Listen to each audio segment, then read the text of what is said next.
Tourism విషయంలో YSR Congress party హయాంలోని ఫెయిల్యూర్‌ని ఇప్పుడు కందుల దుర్గేష్ చక్కగా ఫిల్ చేశారు. చంద్రబాబు గారు కూడా బాగా ప్రోత్సహిస్తున్నారు. టోటల్‌గా ఇప్పుడు అమరావతిలో 8 హోటళ్ళు, 6 రిసార్ట్‌లు 1191 గదులు రాబోతున్నాయి. విశాఖపట్నంలో 10 హోటళ్ళు, 6 రిసార్ట్‌లు 1474 గదులు రాబోతున్నాయి. తిరుపతిలో 9 హోటళ్ళు, 6 రిసార్ట్‌లు 1932 గదులు రాబోతున్నాయి. ఓవరాల్‌గా పర్యాటక శాఖ వివిధ జిల్లాల్లో ఉన్న దాదాపు 3300 ఎకరాల భూముల వివరాల్ని రాష్ట్ర పర్యాటక సంస్థ పోర్టల్‌లో పెట్టారు. పర్యాటక రంగంలో పెట్టుబడి పెట్టాలనుకునే వాళ్ళు స్థలం ఎంపిక చేసుకొని ఏపీటీఏకి మెయిల్ పెడితే అధికారులే తీసుకెళ్లి భూములు చూపిస్తారు. ఇందుకోసం 25,000 ఛార్జ్ చేస్తారు. భూముల ఎంపిక పూర్తయ్యాక డీపీఆర్ తయారీకి ఏపీడీఏ సహకరిస్తుంది. ఎంపిక చేసిన కొందరు కన్సల్టెంట్లలో ఎవరితోనైనా తయారు చేయించుకోవచ్చు. ఇతరులతో తయారు చేయించి ఇచ్చినా కూడా అభ్యంతరం లేదు. డీపీఆర్‌ని అధికారులు పరిశీలించి అవసరమైతే మార్పులు సూచిస్తారు.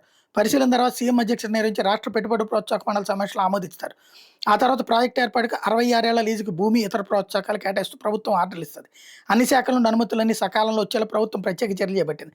అన్ని దశల్లో కూడా నోడల్ అధికారులు నియమించి అప్పటికప్పుడు పరిశీలించే జాప్యం అయితే చర్యలు తీసుకుంటున్నారు.